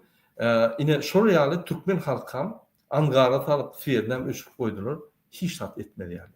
Birinin arasında öldürdün birini nämetin dip şu iksan zulüm Serdar ve Gurban Berhamedov halk şeýtdir. Biz aktif olmaly. Biz näme çıktı bolýar? Öz isteklerimizi, gowy istekleri ýerine ýetirmek üçin kimde mümkinçilik bar? Dem korrupsiýalarda, ýarlaklarda normal halk bolsa hemme mümkinçiliklerini elinden alýar. Sebäbi olar ösmerler. Olar össe baýa dünýä garaşy başga. Onun dünýä garaşy dogry, adalatly gerek galolatlar. Yine şu durmuş iksani zulümün alıp baryan yani siyasat şu. Şu siyasattan biz gitmeli. Adam açık olmalı. Adam açık güwünü bilen işläp, istese maşgalatna, istese öýüne, istese yani döwlete kömek edip durmaly. Yani şu döwlet bize gerek. Burada menem aýdyn muşakyrna. Ha. Gende murada şul kun eger şu mesele bolsa diýip şoňa degdiňizde men bir zaty ýatlaçok bolýar. Meselem gende şu wagt Gürjistanda prezident we parlament premier minister taýlar. Hem prezidenti var. Ýöne prezidentin ograniçeni palnomoçyasy var. Parlamentin taýlan prezidentiniň upravlenie внутри страны. Da kanun çıkan nemet ya değişliği hal yurdun içindeki meselen şöyle. Ayça Kolyanım Türkmenistan'da da hükmen siyaset näme napravlım olmalı. Bir adamın bir toporun eline güç yığını yanıp olmalı. Şol için bir adı apardelit etmek yurdun içinde nähilli siyasi struktura bolacağını dine haçan nähilli ýagdaýda Türkmenistan'da siyasi ütkeşikli bolup bilerdi. Eger şun kun gulagatda kawa bir topar ütkeşikle bilen bir toparda edip bolmaly. Mesela Irak'ta yurdun prezidenti hükmen Kürt bolmaly. Parlamentin başlygy Şiýe bolmaly. Yine parlament şeyle ozan her regionda mesela Kürtlerin öz prezidenti ve aýratyna, öz parlamenti var. Şol için siyasi strukturany düzeltgende näme yurdun içindäki siyasi ütkeşiklere katnaşan toporlan rol nähili. Şoňa görä siyasi guruluşlar döreýär. Ýöne haýsy bir struktura gelip Türkmenistan'a dolu azatlygy, demokratiýany, parahatçylyk üçin edip biler diýsek, ol dine bir ýagdaýda bolup biler ki hiç bir güýç bir adamyň eline, bir toporuň eline ýygnanmaz. Prinsip şondan ibaret bolmaly. Her proyekt neme subjekt Türkmenistan'ın 5 tane oblastda şulan her gaýty hükmen öz ýaşaýan ýerlerine öz ýolbaşçylaryny taýlap biler ýani. Şolun pristavitellere bilelikde ýurt dolandyryp biler ýani. Şolun arasynda da döwlet ministerlerini kimden haýsydan taýlanmalygyny şolun satnaşyny ýetnem şu ýygnagla belledip biler. Şol üçin hem siyasi strukturany şuň kun bir galypda aýtmaklyk ýaman gynlar. Yine sizin yankı diýeniňiz bolýan dogrudan Türkmenistan'da häzir bir adamın eline hemme hükmet. Yani karar çıkarıcı, yerine yetirci ve suut hükümeti hemme hükmet bir adamın bir eline. Ünsörün bular ýürüýte Türkmenistan'da prezidentska respublika ördüler. Yani prezident hemme zatdan ýokary ve şunun mümkinçilikleri yankı ummasız. Yine biz şunu ayırmalı. Prezident respublika etmeliler. Prezidentsa parlamentska respublika. Yankı prosta respublika. Parlamentin öz ýeri, prezidentin öz ýeri, suudun öz ýeri. Bu avtonomla 3 tane diňagamyk dörärýär döwletde hükümetler bolmaly.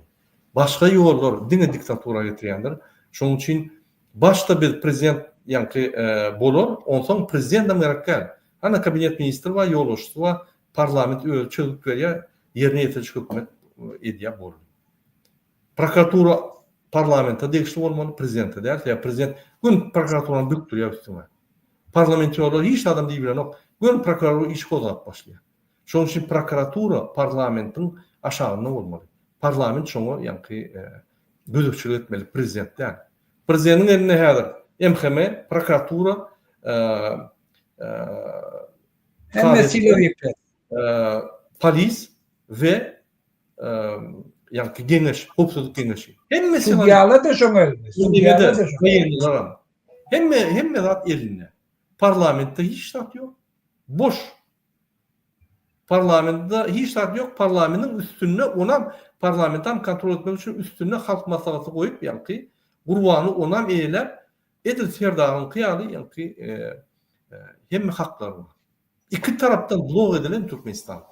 Bıtnamaz ýaly etmeli. Şoň üçin konstitusiýanam çalışmaly. Konstitusiýany kanunlaşdyryp Türkmenistanyň bütün dünýäde çeken halkara konvensiýasyna getirmeli.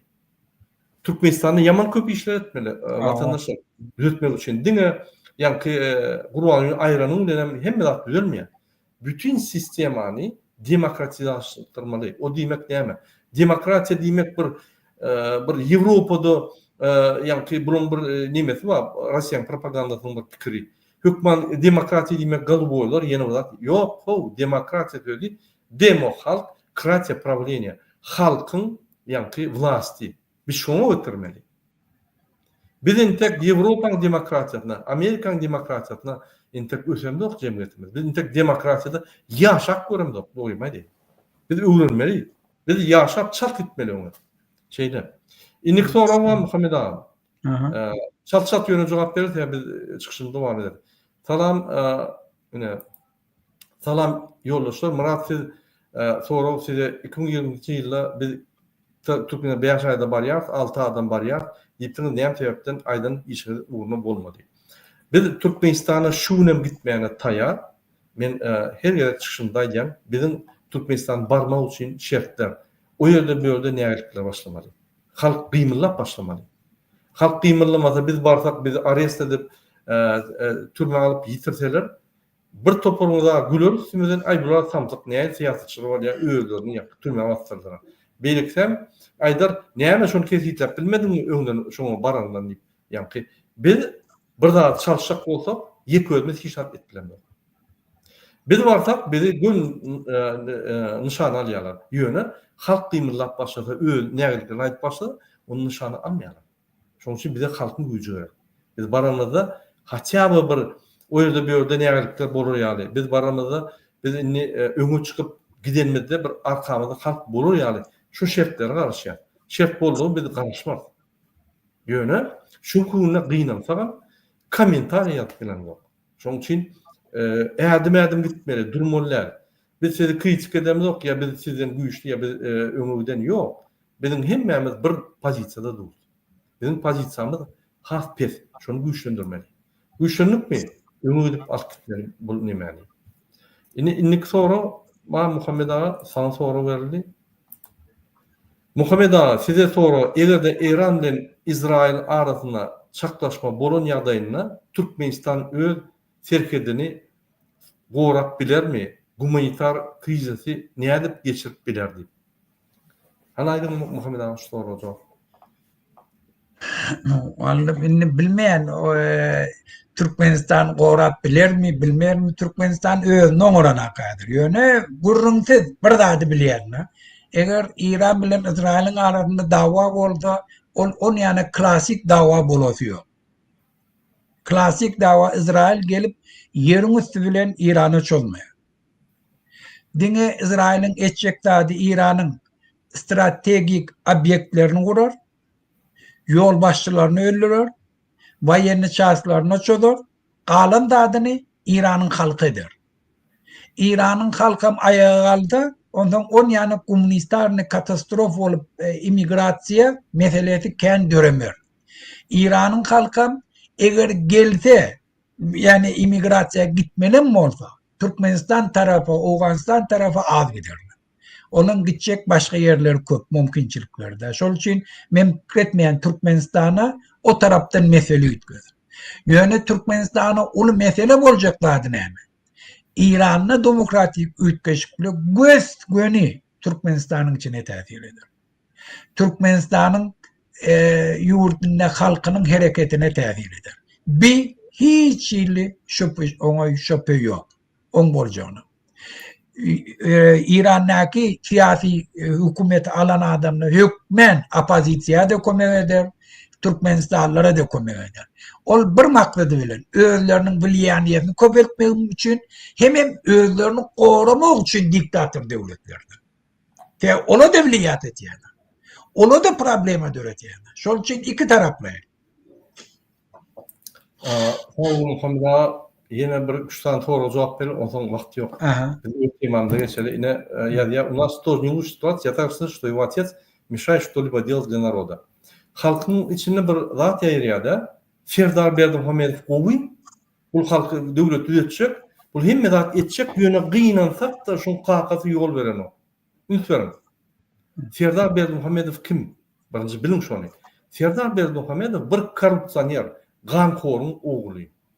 O Rossiyada MIT'de okudu, o yerde okuğa gitmedi, o yerde bilim alabilmedi. Gitti Şveysariya, o yerde ona derek egzamin tavsiye geldiler.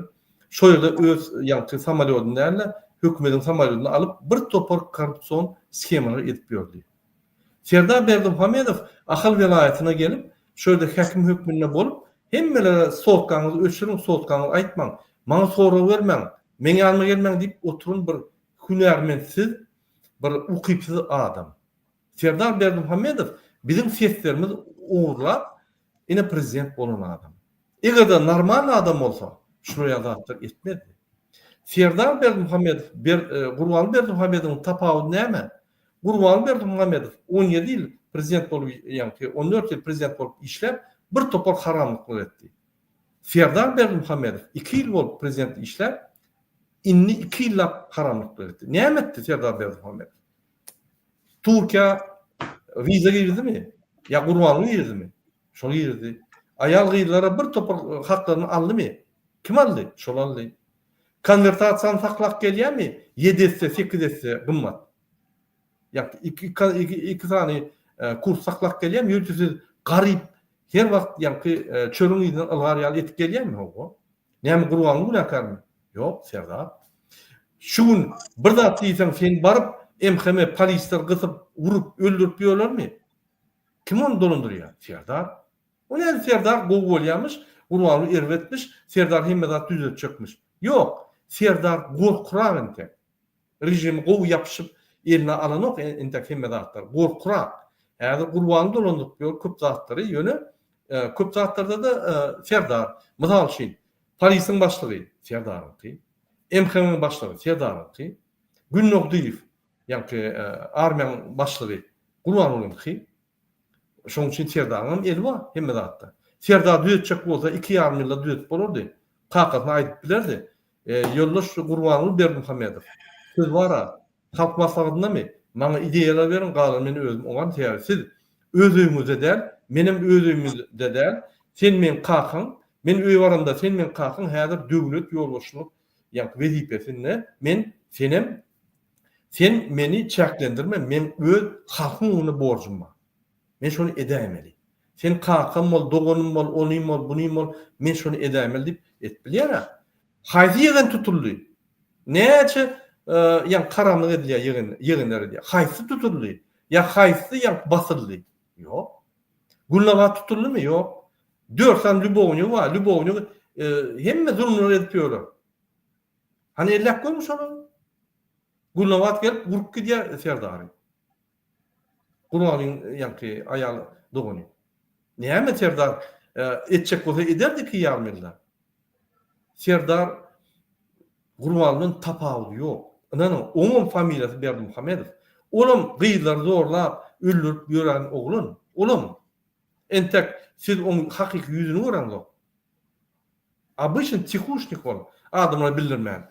Düzetjek bolsa, näçe Türkiýe viza girdi? Näçe Türkiýede bizim ýa-ni halkymyzyň ýagdaýyny kynlaşdyrdy? Näçe deport etdirýär Türkiýe gidip ýa-ni Erdoganyň gülüşüp? Näçe şöyle adamlary şurýaly Türkmen gражданlaryny şuraya hasap etdiren o. Ýürüýte baryp aýdýar. Näme etseňiz edin? Arkasında hiç kim duran yok. Men size gaýtyp haşy edýän. Şol deporda salyň, wurun, getirin. Ýa-ni nimedin? Şondan türkmeniň ne sylawy bar, ne hormaty bar Türkiýede. Eýe ýok. Ine Ferden bir adam, bir tane wrach, operasiýa etmeli adam. Senin operasiýa gelýän, ýatýan, sen köçäň kesmeli. Başka şol adamın başka hiç kim şol operasiýonda batmany haky ýok. Olam şonu etmeýän gidip çay içýär, kofe içýär, o goňşy kabinetde guruluşýar. Senim ölüp ýatyrsyň. Şu ýaly egerde şu zulüm etmese de, hiç sak etmese de zulüm bolýar. Düşünün, prezident bolanda birinji bilen halka ılgap hyzmat etmeli, ýollaryny açmaly. Hiç sak etmeýän, ýa gorkuşup otursa da olam zulüm halka. Mysal üçin Gurban Berdimuhammedow näme etdi? Koronavirus bolanda hiç sak etmeýän çekildi, özüni gorap, özü gaçyp gitdi ýa-ni Türkmen maşa, öz daşdöwreğini ýa-ni awazada berkledi. Halk ölüp göçdün diýip şol adam sany bildiğimiz-ki ýa-ni normalary, meralary, çözgütler bermeli adam gaçyp gidýär-de etmeýär. Minzraf öňem bir mahluk guruma. Olam hiç tat etbilmekse ulu ýaly epidemiýa ömrüni görnü. Hiç tat etbilmän halka kömek etmän gaýtyp maska ýedirmäni gadagan edýär. Bir topar adam öldü. Ine şolam ýa-ni ukypsyzlyk, olam bir genosidyň bir görünüşi. Doğru düşünün. Şonuň üçin Serdar Muhammed Gurbandan hiç tapawut ýok. İkisany itler bular. Nemen Putin'in itleri. Men gön aýdýan. Ine Serdar Berdimuhammedow eşýän bolsa men aýdýan. Serdar Berdimuhammedow Putin'in iti. Baran ýygnaklaryna Putin'e bir zat diýip gaçyp gidýär. Birden şo ýerde şonu görämesinler diýip. Bular Putin saklap gelýär. Bular halk saklanok. Şondan işe gidenne gorkýarlar, gaýdanna gorkýarlar. İkisi bilegiden oklar. Biri ise biri başka yerde bolýar. Gorkýarlar ikisi. Onun için ine halkyň içinde pikir ýerде imheme ýürüte. Ine Serdar gowul iş gurbanlar we gurbanlar ikinji plany çekilip gitjek bolýar. Ondan ýa-ni bular araslanjak bolýar. Ýok o. Näme araslanjak? 2022-den bäri Serdar Berdimuhammedow näme etdi? Näçe adam öldürdi? Näçe adamy ýa türmäge saldy? Näme politik şonu türmede bu adamyň salındymy? Ýok. Serdaryň görkezmesi. Näme goýaran o häzir şolary? Näme Masum Mengel goýaran o görgüliň ikinji aýagy çüýrap ýatyr. Näme edilýär onu goýardan bir görgüli hiç ad edilmeýär. Şondan gorkup ýatyr. Näme açylwan goýaran o? Ýa Gurbany goýaran okmy? Serdar Berdimuhammedow goýaran. Näme siz bir zulmy ýa-ni bir ulrak zulüme seredip kiçirak zulümy ýuwjak bolýar. Ol ýallaklyk beýtmän. Zulümmi ýüzüne basıp aýtmaly. Şoň üçin Serdar Berdimuhammedow Putin'in iti, halk düşmany, vatan düşmany ýadymyny çykarmak şunu. Eger vatan üçin işleýän bolsa, wizalar aýrardy, pasportlar çalyşyp başlardy. Halka iş yerleri döret bilmese onunla bolýa gidip daşyny işlem. Şo ýerde bir problem bolsa pasollar barın hiç kim iş etmede maňa ýülerini men özüm şolara ýa haşy ederim we şu zatlar düzelerini halk kösemezdi. Kim edip ýör şonu? Gurban edýärmi? Gurban trek çykyp ýa-ni kakıjan taşlyp bilen trek çykyp gitýär. Serdar edýär. Şoň üçin Serdar ýumman. Häzir emhemen häzir ýa-ni politikasyna gitmän. Kelläňde işledim. Başlan Muhammed abi. Sizem goşakda adımız var mı? Goşayın Murad abi. Sen şun kuneçellin, şun kuyarda aýtdyň da. Dolu men saglasyn hiç nemesi yok. Bu gepi aýratýanym bar. Şu hökümetiň KGB'si de şola bir halky birad reski hareket ettirjekkä bolýar, görýär halk köşeşdirjek bolýar. Bir hili biderek umit töretjek bolýar. Olam bir topar adamlar täsiren goýup biler. Hareketin, halkın hareketine, gücüne ananmadık adamda, tütüp götürek adamlarda şunyanak neme dörediven bilmek mümkün. Teber jogapkärçilikden gaçyan da o da ödem etjek bolýar da ýöne şo kedap ettirenek. Şol üçin ay kendime de oturmaýyna diýdirmek mümkün adamlara. Ýöne şu zatlara yeten döwletli de bar. Tarihte bar da şu zat. Ütkepdiren meselen Angliýanyň şahsy şu neçeli, Şwetsiýanyň şahsam bar. Şolaň hemme adam öldüren, jinaýetkar bolan, keddam bolan, näme diýsen biber. Yönü ütkeptirler. Bir ütketken dağıtla var. Bizde şu fakitle bağ mı şu ütkettir bilecek? Şular fikir ettirmeye. Hava bağ. Halkın nida borçluyatı. Münglerce adam öne çıkıp giyeceğinin aydıp oturmağı hava hükümeti korkudu ya. Putin'in yağdayı düşün günü şun kun. Ola da şunu ünlülen teredi otuyla. Ola da geleceğinin aladak net yerine. Berdi Muhammed'le görüp otuyor Putin ne ayıl olmadır onu. Her bir bomba ortaya üstüne düştü, bula beter korkuyor ta olardan. Şol için şu da atla olar fikir ettirmeye yetiriyor. Ya regiondaki ütköşükle. Avrupa'nın öz alıp barışı. Her bir Avrupa'nın delegasyatı şu at baranına şu meselelerini şolabilen oz koyanına. Putin'in yağdığı şeyle kömek edeme falan. Şunun hem şuları oğlanmaya mecbur ediyor. Eğer Serdar şun kul, akıllı olup da eğer çalan, iklenlik advokatı, konsultatını çağırıp şu Muhammed diyeceğin aytyanına yerlikli mi? Men geleceğim ne ayırlı bolorduysa bir jotorağa geleceğin eşi ol esetten kudan kovulmayadın. Çağalınam kırarla, aktif çoğultmağım kırarla, bütün tohumun adına da şun yani keddap falan deyip şu adam alartın deyip şuna hükmem aydarla. İndi melektin dünyada kaçıp gidip başka devletlerde ömrün sonuna çeliğine mi yaşayabilmeyen şuna mı aydarla? Gurrumsa da aydarla. Şuna hiç illi diskusiyo yok. Şunun için eğer Serdar buradan etecek niyetin bolsa onu etmeli dağıtları köp. Kakasını şu attın aşırmalı buraya. Yok etmeli, yittirme etmeli şunu. Ondan hem apozisyon çağırmalı. Şu atlan bir hilini apozisyon bildi yok. Agresivini hem ben kırıp kamadan geçirecektir. O ne alakam bağlı hem ben yakmalıyım otur onu. Yöne bağ bir tofor apozisyon yurdun içine gelip adat taylığa katnaşıp halkın taylayan adına hormat koyup şu şerti döretkenleri kanun esasında hareket etmeye yol verecekler. Şoları edip biliyor. Yurdun dışında gelip gören Türkmenistanlıları iyiye çıkıp olan yardaylarını kavuşturup biliyor. Yurdun içindeki halkın yardayını kavuşturup biliyor. Bütün kuruluşuk diyen adı projeleri duruşuna yatırabiliyor. Polisiyenin aylıklarını kaldırıp biliyor. Hükümetin içindeki işleyen adamların aylığını kaldırıp biliyor. Vayenlilerin yardayını çözübiliyor. Yegerlerini bütün türmeye batabiliyor. Eğer özünü halat edecek orada şunu etmeli. Yani şunu yani priznak. Biz bunu görem de. Şunu edecek bol yanından görem de. Yani halkı ağlamak için, umut üretmek için birinin yumurtanı köpeltmeyi, birinin mandarini köpeltmeyi mümkün. Bazı aşağı düşürüp oynamak mümkün halkın nimetiyle. Yani ola hiç daha da ütketmeye. Yani eğer oturup da o oylanışıp else, oylanışıp git akıllı hareket değil, ne ettirip öz maşgalam halat edip bilen neyse, onda yol tapılıyor.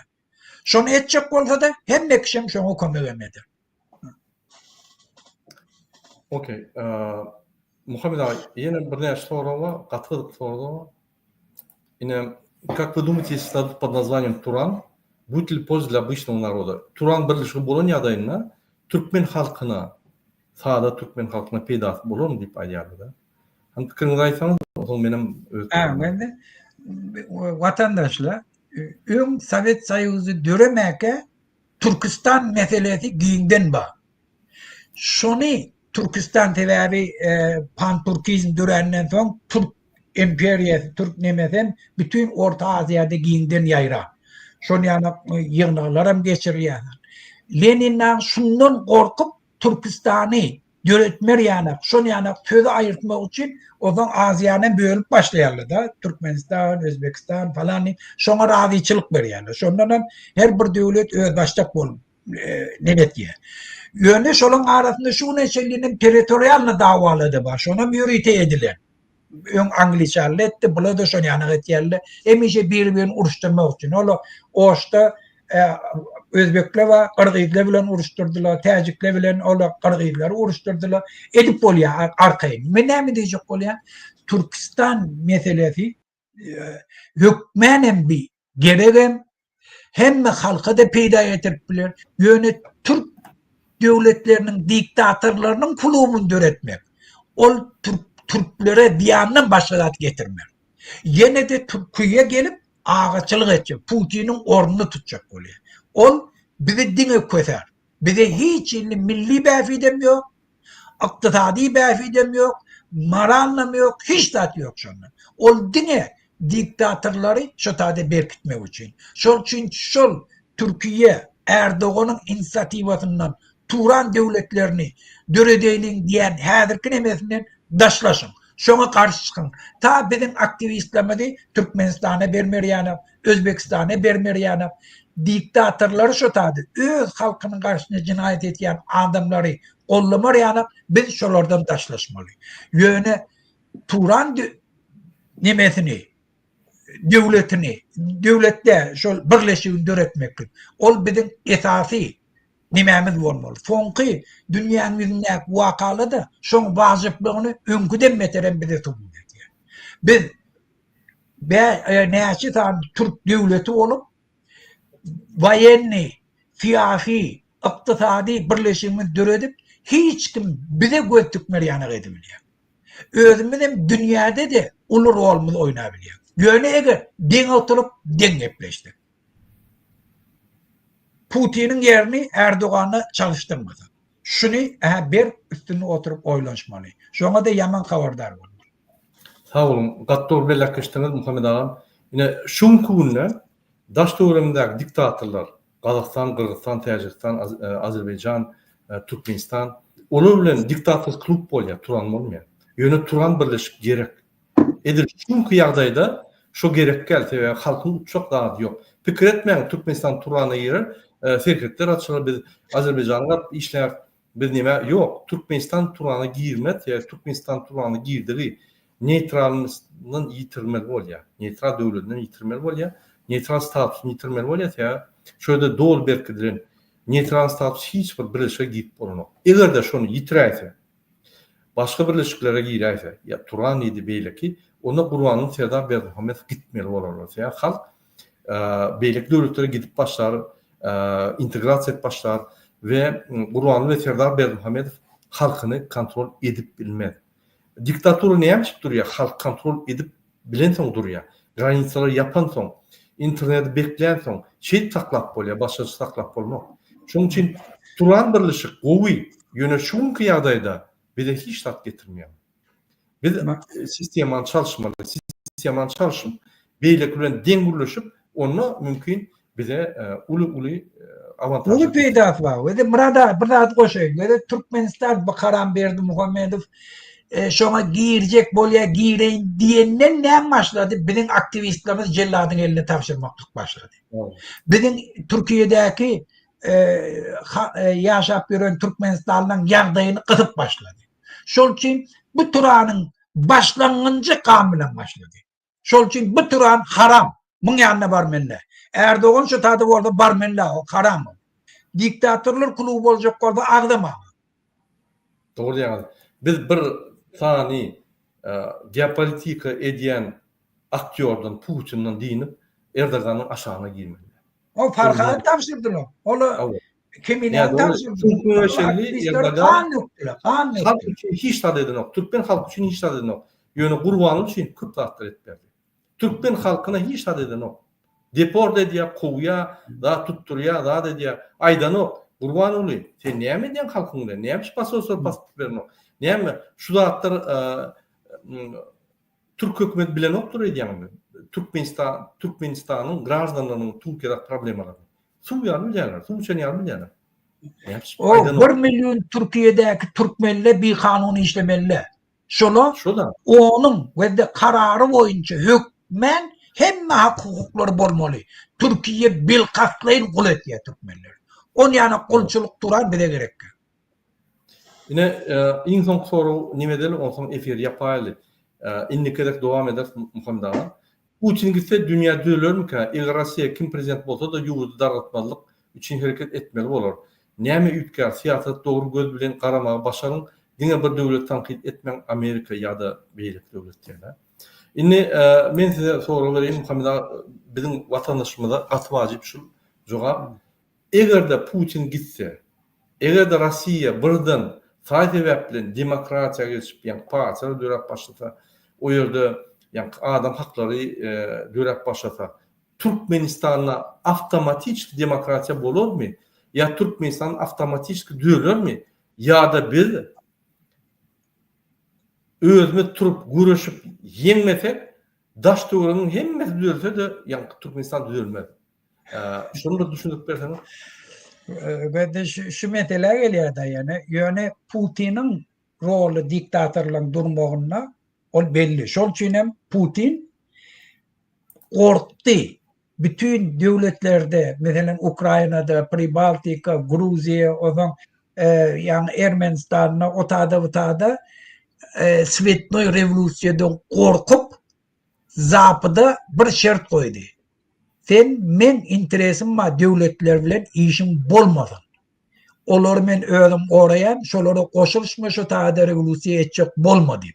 Etafi Putin'in şu uruşu, nabiyazı edeni şol için. Şol için eğer şol adam gitti, kanışna, bunları ayırmak bir de yengil oluyor. Bunları ütletmeklik bir de yengil oluyor. Yöne yengil olanı bilen olan gitti gide. Olan Erdoğan'ı var. Şol için biz berde etmeli dadımız yine de öz halkımıza geliyor. Eğer özümüz öz yurdumuzda iyi çıkmasa 52 dünyanın yüzüne ütköşkülgen bolasın biz yine de şu betbakçılığımızda kalır. İslenlik adam ıslahı halkı komandamı geçer. Bir şu dünyanın kanunu şeyle. Pullulu bir tovar adam işletkenle köp pul kazanıyor. Bir kanun. Şunu hiç ütkeme. Şol için devletli de şey. O Özbekistan hem Türkmenistan'a iyi çıkacak olur. İran hem Türkmenistan'a iyi çıkacak olur. Muht Seryofi, muht gazi, muht nemefi her nedir kırçıp edip pulunu alacak olur. Malını alacak olur. Mülkünü alacak olur. Muhtunu işletecek olur öz yurdun için. Şol için Türkmenistan'ı hakiki iyi çıkacak. Dini öz halkı. Dine öz halkı gelip öz halkının grajdarlarının hak hukukunu dünyanın yüzünde hem öz yurdunda hem kovlandırıp bilir hem koğrak bilir. Şol için biz özümüz iyi çıkmalı. Ona hiç kim bize kömek etme. Doğru. Muhimda yine şeyle bir soru var. Eğer hakikaten alsanız temde meclis prezidentinin üstüne gözetçilik ediyor, kanunu bozmayan. Bu yalan sebebi Türkmenistan prezident devleti. Usilini prezident hakları usilini devlet. Prezident eğer de ünsüp sevdiyen olsanız Türkmenistan'da geçen parlamentin yanıtlarına son kere parlamentin yollaştığına bir ukuyupsız, bir öğünü onurmayan, kanunlar bilmeyen bir soğut ayan maşalan oydular. Onun emhemeden bize can ettiler, ayttılar. Biz şunu çelli devlet üyeler deyip inanyadık diyerler. İnni şu ayal koyun son, inni bize minni taşladık diye. İnni neyme olsa şok olsun deyip şolar mı işten çıktılar. Diye уже полный развал. Şu yerde eğer ünsörün olsanız, Serdar Berdimuhamedov şol ayal maşgalan bellerine, ol ayal maşgalan sahna çıkıp şeyde diye. Serdarım, arkada alabayla arkada Serdar. Men näin size qaytarjağım? Men näme şu bana şuraya inancığımı değil. Şuraya näme? Oho. Bizler Serdar onu nazlaşat etmeli vezife. Onu parlamentin içindekiler saylamalı. Birinci. İkinci, sen saylasanam, Serdar'la näme işin var? Ol öz vezifesi, öz hökümeti, yani yerine yetiş hökümeti. Sen parlament hökümeti, sen öz hökümetin, sen ayağına yıkılmalı lan o. Şoň için şu ýagdaýda şol ayal maşgala bir soğuk eýýamdan birinji sekunddan vezifesini alanyna Serdar'a ýalbarýar, men näme etmeli? Şu maňa ynamyzy gaýtarar ýaly. Şo ýerde yalançlan diýsem, şolam yalançlan ýaşardy. Ana, başdan şu men ýa abityma ýöne şoraýaly kanuny uje serden o men näme etmeli ýa. Ikille işleýän şol adam. O näme näme etmeli? O näme näme gaýtarmaly prezidentde sana hatta bellese de sen parlamentin ýoluşdy. Sen kanunlar bilen bolmaly. Sen gaýtyp kanunlary terjerip şoň biýdüňlerini getirip Serdar'a düşündirmeli. Şu ýerde biýdüň bolupdy, şu ýerde bolupdy, şu ýerde bu. Şoň çözükler şeýle biz şonu guýmasak, ýa-ni dogrulamasak, her dakladyna, onuň dakladyna biz tankid ederler. Konstitusiýamyz deňgelen o konwensiýa, parlamentin işi deňgelen o, karary deňgelen o diýip her ýyl Türkmenistan tankidlenýändir, bilýärmi? Men bir näçe görkezdim dakladlary. Şo ýerde ýa-ki Türkmenistanyň kanunlary näme dogry diýip bir topar suwutnamalar bar. Näme şonu düzenok? Näme serdaryň işi näme? Men näme size gaýtarmaly? O näme ol ýa-ki magazyny näme gaýtarar ýaly? Ya sen satan alan bir zat gaýtarar ýaly. Sen bir wezipe bellendiň, sen şo ýerde işiň bilen görkezmeli. O näme sen men näme size gaýtarmaly? Siz näme diýseň ederniýdi şol? O näme şol parlament serdary kontrol etmeli. Şoň üçin bizde her konstitusiýa esasynda Serdar Berdimuhammedow kontrol etmeýän organ ýok. Gurban Berdimuhammedow kontrol etmeýän organ ýok. O özüni bu berklep konstitusiýany çalyşyp kanunlar bolup şeýle berkleşdirer. Şoň üçin parlamentden çötbiljek zady ýok. Ünsörüň gördüň parlamentde ýygnaklara. Gurbanyň gelenine hemmesi el galdyrýar. Bir ýeri ýok ýaşuly. Şu meseleni başlaryp serse gowulurdy diýip bir ne pikirini aýdyp bilýär, ne ýok diýip bilýär, ne saklandym diýip bilýär. Ýöne böküp bir-birinden ozjak bolup böküp ses berýärler. Şu ýerde men atymy deputat etmeliyse böküp şu bir-birinden olup ses berýärler. Ya halk maslahatynda serdiýärmi? Ya şulary tuvaleda tiýdirmen ýet saklap saklýar. Şolar şu näme diýse gurbanyň şöyle biz eğer Türkmenistan men bolmaly, menin paşa bolmaly diýse böküp ýa elini bermese men zat bilmedim. Näde? Bizde parlament ýok. Bizde parlament işleýän ýok. Wada kartinka wada zat ýok. Bizde halk maslahaty diňe gurbanyň tarapyndan ýa döwlet kontrol etmeýän gurulan organ ol işleýän ýok. O ýerde hiç zat ýok. Biriniň sesi barmy? Halk maslahatynyň ýygnaklaryny gördüňizmi siz? Näçe Rossiýada Gozdumanyň ýygnaklaryny görýäňiz, Ýewropada Ýewroparlamentiniň ýygnaklaryny görýäňiz, onuň debatlaryny görýäňiz, gyrylşýany şöyle. Näçe Türkmenistanyň ýygnaklaryny görýäňiz. Eşitdiňiz ol. Şol näme hakda gurrun edýärler? Näme absurda edýärler? Eşitdiňiz gülüp ýykylarsınız, men size aýdym. Onuň pikir edýärsiz, ey, bulary biz watany ynatdyrsa, biz bular derhal çalışmaly diýersiz. Ana. Şoň üçin parlament gödekçiligi diýär serdary, ýene serdary ýa-ki aklap ýörsiňiz. Serdary kontrol etbilýän adam ýok. Absolutna. Türkmenistanyň konstitusiýasynyň esasynda. Serdary men öňüme aýdýan serdar egerde bir zat düzetjek bolsa, eýýäm düzderdi. Ine şu gün, şu sekund, şu efirden soň, ine men ýüzüne aýdýan Serdar Berdimuhammedow Türkmenistanyň prezidenti Putinin iti, vatan dönügi. Egerde sen şo sözleri edýär bolsaň, aýyr wizany, aýyr hemme ýerden wizalary. Türkmen halky akynç gelip çykyp dursun. Aç interneti, aç içindäki partiýalary, ber adamyň haklaryny, ber ikram kursetmede bir san kurset valutan. Näçmeden o? Sen etmersiň ony. Sen öýdürdiň, böýdürsiň, halk saklarsyn, betbakçylykda Putin näme diýse şoňy şo sekund böküp edersin. Şoň üçin sen Putinin iti. Muhammed ağa pikirini bolsaydın, bolmasa biz efiri ýok. Bolýar, bu torany. Okey. Hormatly watandaşlar, pikirlerinizi ýazyp duruň, video butonuna taňam ýazyp duruň, kommentariýalaryňyzy biz şoňa ýa-ni soraw jogaplar diýen ýürüýär video gepleşiklerimizde jogap beririz. Egerde başga temadan sizin ýa-ni nimäňiz bolsa, onda biz şu temaları hem açyp bileriz. Şuňky biz hemme temany açyp bilmedik. Biz şu günki İran'ı, İsrail'i ulaştık ve açık İran ve Amerika'nı ulaştık. Amerika, Avrupa, Putin ve Türkmenistan'a şunun hemmetinin yankı tesir nehri biz ona bar bilmedik tek indiki çıkışlarımızdan barar. Şunun için hemen de köp sağ olsun, şuraya gelip bizi tankit edýäňiz, bize maslahatlar berýäňiz, pikirinizi aýdýäňiz, köp sağ olun. Pikir edip adam ösýär. Imsin içine salıp ya görüp ay bular boş gurulýar diýip sen ösün, sen ösmeli. Yani bize ösün adamlar gerek. Ösün adam, ösün Türkmenistan döwleti diýerler. Hoş sağ olun, inlik gepleşiklere çeldi. Hoş sağ olun. Sağ olun.